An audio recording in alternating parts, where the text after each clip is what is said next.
What's going on YouTube? Welcome to Mike's Travels and Cents, where I'll go over points and travel strategies, and more importantly, how not to go broke while enjoying it all. If that sounds good to you, consider subscribing to the channel, and if you get some value out of this video, drop me a like to let me know. I greatly appreciate it. Now, with all that out of the way, let's get into the video. And in this video, I'm going to be talking about one of the most, if not the most important aspect of the points and miles game, and that is redemption value. And if I had a little bit more time, I'd probably string together a bunch of the YouTubers going value, value, value, value, just to drive this point home a little bit more. But I don't know how those guys will feel about being in some random YouTuber's videos, so I thought against it. And I know what you might be thinking at this point. Well, don't we already have a formula to get value? You just divide the cash price by the points needed, and that's your value. That's your cents per point. That's all you need, right? That's your bread and butter. Nope. So the problem with that is it doesn't account for the most important part in this whole thing. It doesn't account for value, which is how much are you willing to actually pay for this experience if you had to come out of pocket? How many of those dead presidents are you willing to see parted from those cold hands? I don't know why I called your hands cold, but let's roll with it. So it doesn't account for that, which is why I'm making this video. I've, kind of formulated what I'm calling the cents per point value formula. And with this formula, you're going to actually be able to see the value that you're getting for these redemptions. And this goes across flights, hotels, cruises, whatever. So stick through the video. I'm going to give you the formula, and if you get through the whole video, we're going to go through some example bookings so you can see how the formula is actually used, and you can see what your own personal redemption value for these awards experiences are going to be like. Let's not waste any more time. Let's get into it.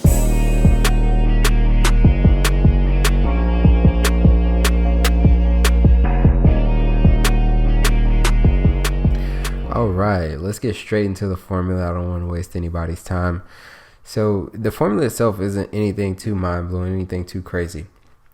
So pretty much what you do is you take your cash value, as in the most you're willing to actually pay for an experience. Now, for normal people, if we're using flights as an example, let's just stick with that. For most people, they're not willing to pay more than an economy price for something. So if they're trying to go to, Abu Dhabi or something, they're not willing to pay more than that economy, price. They're not even checking the prices for business or first class. So for them, the cents per point value formula is going to be pretty standard. It's going to be pretty much the same as that cents per point formula. So what you do is you take that value and you divide it by the points you need for that same redemption. So in the case of an economy flight, you take that economy price and you divide it by the points you need for that economy flight. And it's very important that you don't let price dictate your cash value, because price is nothing more than the result of good marketing or bad marketing. So you don't want to use price as your barometer for how much you value something, because price is always inflated. Everybody's making profit off of price. Value is where you make your profit. But anyway, so that's pretty much the formula. You take your cash value and divide it by the price. So if we're looking at a business class flight, for example, and I'll just use Sebastian to ask Sebi, because he's made his kind of value pretty explicit. So he's stated in a number of videos he's usually not willing to pay more than like $2,000 for a special occasion for a flight, right? So if we take $2,000 as his base, and we look at some business class flight or first class flight, and this flight is costing like $6,000-7,000, that's the price, but that's not his value. So we take that $2,000 that he's willing to pay, and then we take the points that we would need for that same flight. So if it's a business class flight, we take the points we would need for the business flight, and if it's first, we take the points we would need for the first, and we divide 2,000 by those number of points, and that will give you your cents per point value. And as you'll see when we go through these examples, it gets diminishing pretty fast. So that's the formula. Now let's get into some examples. All right, so here we are looking at our first example, and we have a round trip one passenger economy on Monday, April 6th through Wednesday, April 8th. And we are going from New York to Abu Dhabi.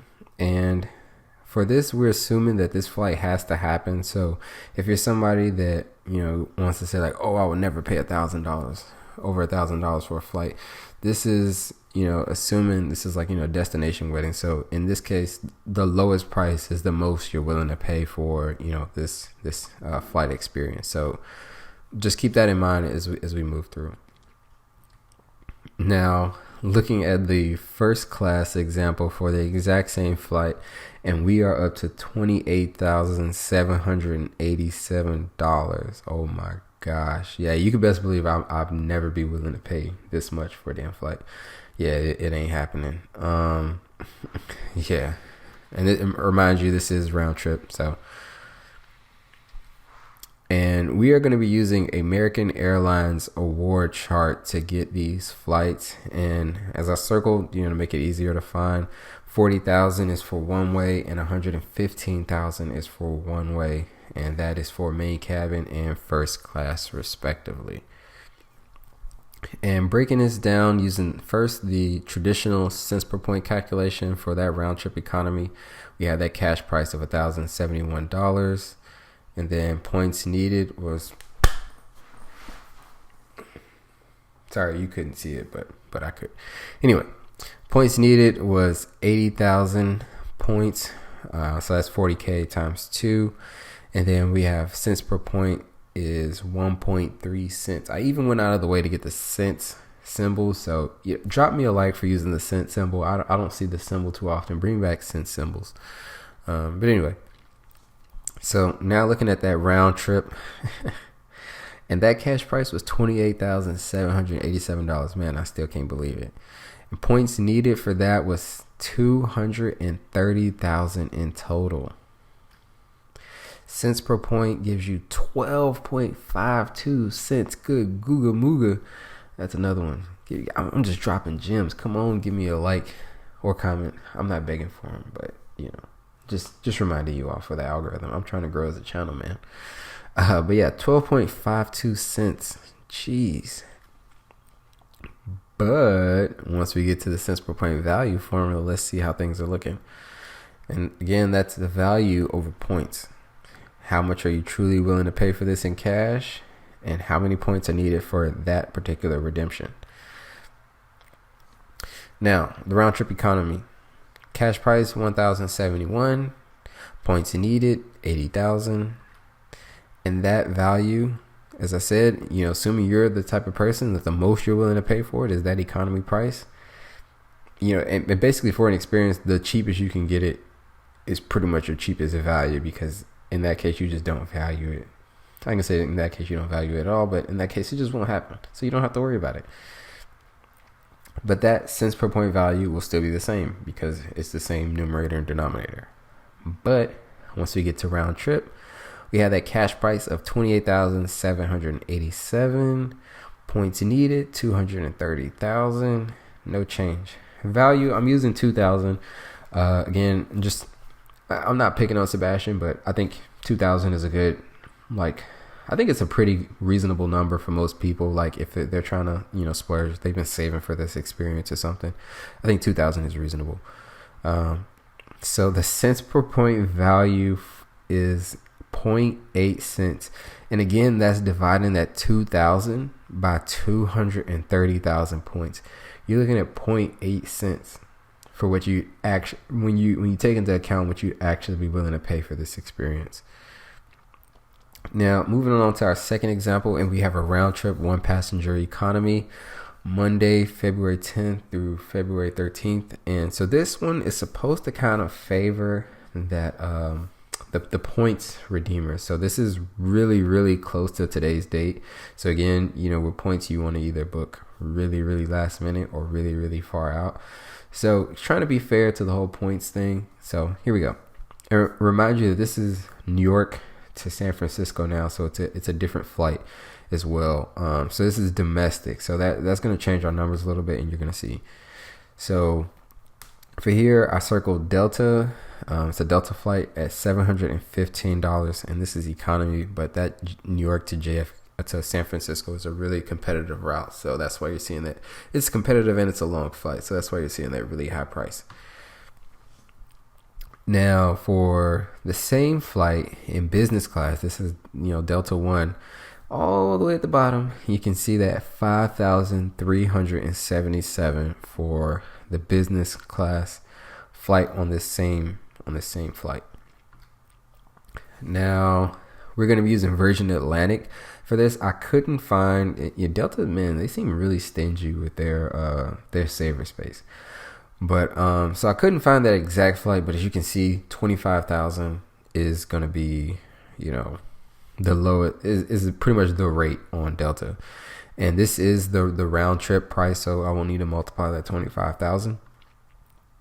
And moving along for that Delta One, keep in mind this is the one-way price, so we're gonna have to multiply that 45,000 by 2, and pretty much that 560 as well. But anyway, so regular calculation. Round trip economy, $715. Points needed, 25,000. And we have a cents per point of 2.86, which is really good. So again, that goes against the whole there's no value in economy bookings. Cash price for the Delta One, we have $5,377. Points needed, 90,000. So let's multiply that 45K by 2, and then we have cents per point, 5.97 cents, which is really, really good if you're just looking at it as, regular cents per point. Now, for the cents per point value calculation, round trip economy, we have the cash price of $715, points needed, 25,000, and then we have a value of 715. So assuming this flight has to happen, the lowest price you can get it is the lowest price you're actually willing to pay for it. Cents per point, we have 2.86. Again, see that price doesn't change. Now, I did a little thing different. It'll change the number slightly, but I think it's justifiable. So cash price, we have 5,377. Points needed, we have 90,000 points. And the value, I put at 1,500. Now, this isn't an international flight, so I don't think most people would be willing to pay the same exact price from going from New York to San Francisco as they would pay from New York to freaking Abu Dhabi. So I didn't drop it too much, but I did drop it a little bit. So the value is now 1,500. And the cents per point value, which I did not add the V's to that, sorry. That is 1.67 cents, but I did add the cent symbol. Come on, I'm staying consistent there. So 1.67 is not horrible, but you can see you're definitely really getting a lot more value if you were to book this via economy. So what does this all mean? Obviously, the point of this video isn't to discourage people from taking advantages of luxury experiences that they wouldn't otherwise be willing to pay for. Hell, that's the whole reason I got into the points and miles game myself. Really, I just feel it's important to be able to quantify the value that you're getting from these luxury experiences when it comes to redeeming your points. And speaking of luxury, I'm actually coming out very, very soon with a video on why the American Express Platinum card isn't for most people. And I think it's a really interesting video. I think most people will get some value out of it, and you don't want to miss it. So be on the lookout for it. But if you don't want to be on the lookout for it, you could hit the notification bell, and that way you'll be alerted as soon as it comes up, and you can enjoy the content. Ultimately, this formula, though, as I emphasize, is heavily dependent on what you are willing to pay for something. And again, you should not let price dictate what your value for something is, because ultimately price is nothing more than a result of good or bad marketing. But really, that's all I have for this video. Did you find value in this? And do you think you'll find some value in being able to understand or quantify your true value redemption when it comes to these luxury hotel stays or these luxury cabin experiences on the plane?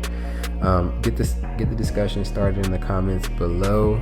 And yeah, just remember, the one thing more important than your points is your money, and the one thing more important than your money is your time. But until next time, peace. I guess I should do